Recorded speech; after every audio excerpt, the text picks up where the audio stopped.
Авропада ишбірлік ветелекусізлік тәшкелаты парламент ассамблеясы Русия тарафындан запт етілген Украинден ішжелеріні арби әсірлер деп таныды. Боқта вақтынча ишғал етілген Қырымның қараве азағдың ізлерінің Русия Федерациясы тарафындан әскерлештірілуі ақындаки бейяннамеде айтыла. Весиқада Авропада ишбірлік ветелекусізлік тәшкелаты Украин гемелері веден ішжелеріне қаршы күч қолануыны такбих етеве Русиядан ишғал етілген Қырымдан ордусының чықарылмасыны талап еті. Бүгін есе Словакияда тышқы ишлер нәзірлері ве Авропада ишбірлік ветелекусізлік тәшкелаты аза дәвлетлері баш меморлары арасында ресми олмаған Күрішев олып кечті.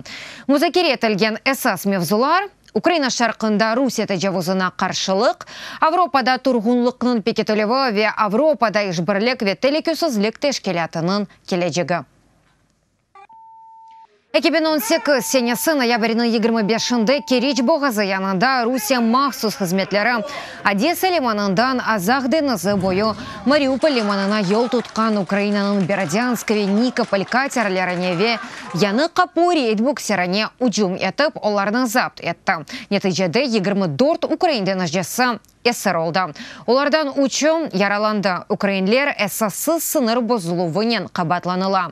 Украинден әжелері озыны арби әсірлер деп илан етті. Бірлешкен Милләтләр тәшкелаты Халқара махкемесі Русияны дәрал дәнежелеріні азат етмеге мечбур етті. Ама Кремль қарарны көрмемезлікке ұрды.